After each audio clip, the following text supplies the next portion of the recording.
Hello everyone, my name is Dan and I will be your Design Journey art class expert for drawing in perspective.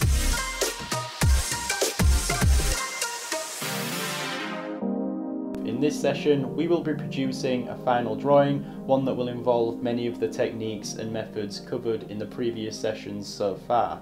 To follow along with this session you will need some pencils, maybe an eraser, a sharpener, you'll need a ruler and some paper.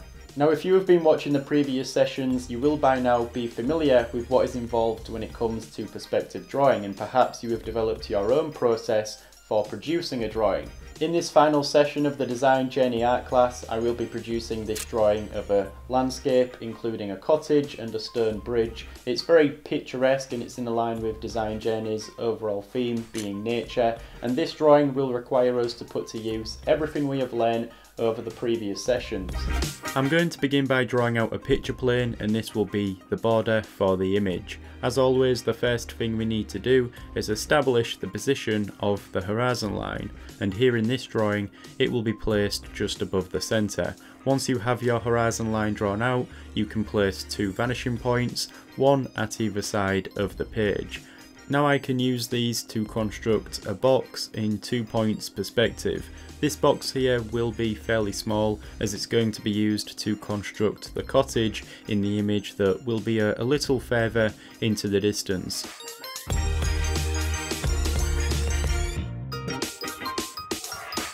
Now that we have that box drawn out, I am going to draw another box, except this one isn't going to be drawn using these two vanishing points, and that at first might be confusing, but let me explain. Here I begin to construct a box below here for the bridge that is on a different angle, which means the position of its vanishing points move. Now you can draw boxes on various angles like this, as long as your vanishing points for the box share the same horizon line as everything else you have drawn. Remember that the horizon line is our eye level, and so that remains constant, but the vanishing points move with the angle of the box being drawn. So you can see for this box in the lower corner, the left vanishing point is on the page, but the right vanishing point is far off the page, but both of these are placed on the horizon line still. This box is constructed the same way as we construct any other box, it's just on a different angle to that first box I had drawn. Now I will draw another box to the left, but this one will be drawn using those two vanishing points at the edge of the page, meaning it's on the same angle as the first box we had drawn. So here I now have 3 boxes drawn out.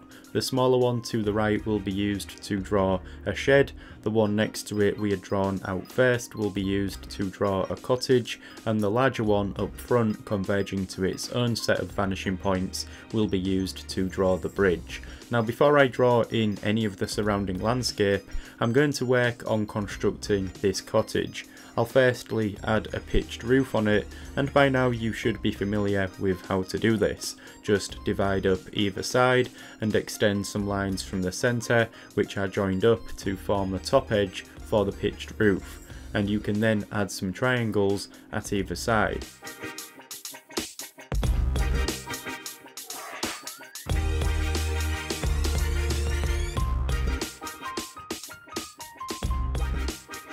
I will also add a doorway on its front plane and start to draw out some windows as well. There's going to be a dormer window drawn on the front of this cottage here, and this is done by just adding another small box on top, but it follows the incline of the pitched roof.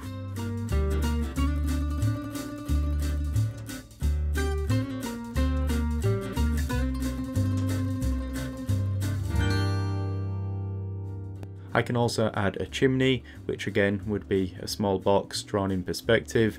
Then I divide up the front plane of this cottage to help me position these two windows at either side. I will do the same for the side plane as well and draw a window there.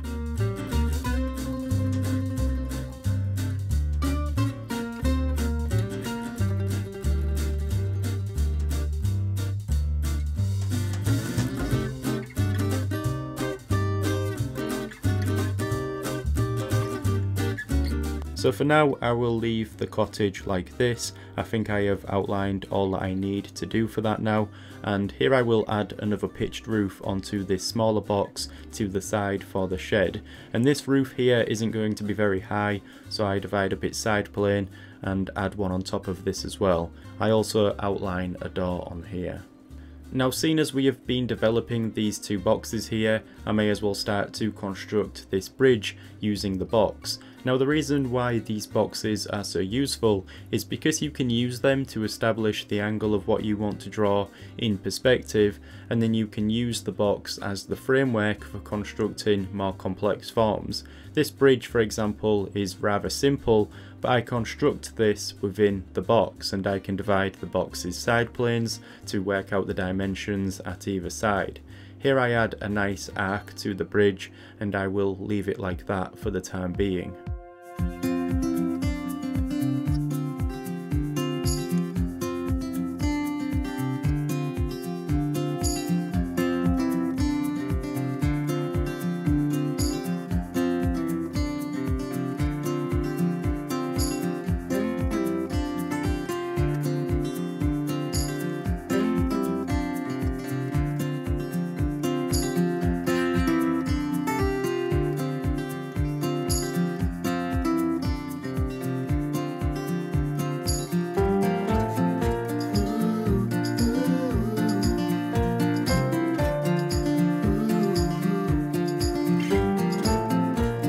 So now I start to outline some of the environment, and of course there will be a stream running under this bridge towards the front here, and so I start by outlining that, and I want it to run through the landscape around the buildings here, so I curve it around.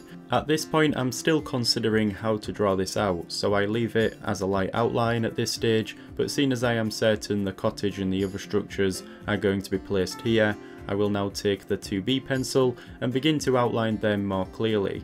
Here I start to develop this cottage, adding some details to the windows and the doors. I also outline these, seeing as I am happy with how they appear now.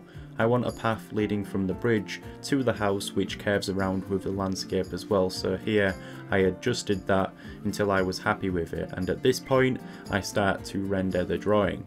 As for the surrounding landscape, I'm going to draw that out once the rest of the image has been developed.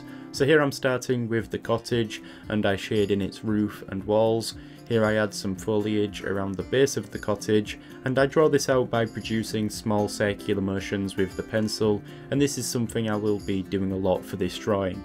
There's going to be a lot of trees and bushes all around here, and so I work my way along the side of the drawing where I draw out a wall next to the shed. I'm going to be drawing a tree here as well, and the same techniques still apply.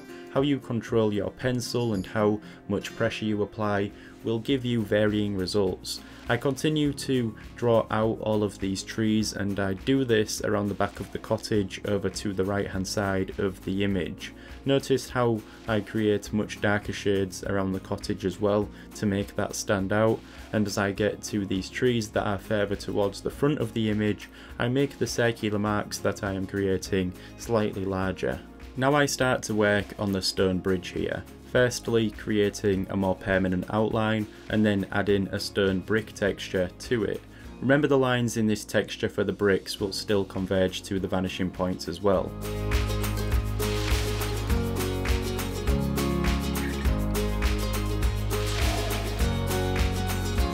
Now towards the front of the image here, I want this path from the bridge to come forward, and along its side there will be a row of bushes. I shade in this path, and then I start to draw out these bushes, which again involves me creating circular motions with the pencil. I also make these bushes a little darker as they meet the path, just to give them a clear separation, but don't worry too much about that because, as usual, later we will be using a softer pencil to darken the drawing. You should be familiar with that process now and how I tend to approach these example drawings throughout these sessions. For now, I am slowly building up this landscape, and to the left of the image I draw out some more land covered in foliage along with a tree that is to the side of the picture plane. I want to have this tree act like a frame for the rest of the image, and so having it being in the forefront should do that. So I draw out its leaves as usual and I start to shade in the remaining landscape. I also shade in the shed as I do this, along with the tree trunk to the left here, for which I create a texture similar to that which I demonstrated in the previous session. These vertical lines form the bark of the tree and then I shade over them. At this point all of the landscape has been drawn out and I apply a light consistent shade over this water. Now it's time to put that 2B pencil aside and take the darker 4B pencil or 6B pencil. It really doesn't matter, you just want to be able to have a softer pencil you can use here to work over this.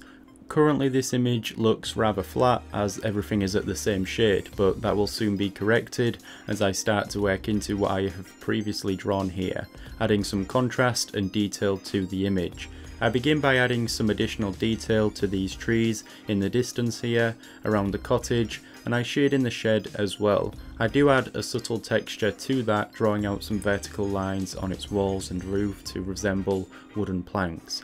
After working into the trees, I start to go over some parts of the cottage and the bridge. Again, at this stage everything has been drawn out and it's more so a case of working over it all, adding some darker values and making the image more impactful, adding some contrast to everything. There will be a shadow under this bridge on top of the water, and so I am sure to add that in, along with darkening the water in general as well. As I do this, I create some horizontal lines that resemble ripples in the water, but I also leave some of the lighter shade visible underneath. Here I continue to spend a lot of time adding some darker sections to the surrounding trees, and at this stage you want to make any last minute adjustments and review the image as a whole. You can take your time to work into it as much as you like until you have a drawing you are happy with. Here is the final image of this landscape drawn in 2 points perspective. So there we go, that is the last and final drawing to conclude this Design Journey art class. I hope you enjoyed this one, and if you have produced any artwork yourself over these sessions, then be sure to share it on Instagram using the hashtag MyDesignJourney and tag me as well at Dan Beershaw so that I can see what you have been creating. We have produced a lot of drawings throughout these sessions and hopefully you have learned a lot. We covered perspective drawing and also some realistic drawing, and these are two aspects involved in the subject of drawing that I like to specialise in, so I hope you have enjoyed it as much as I have enjoyed creating these. I am happy to have been part of your design journey, and remember that there is no better time to start drawing than right now. With all that being said, thank you for watching and joining me in this session.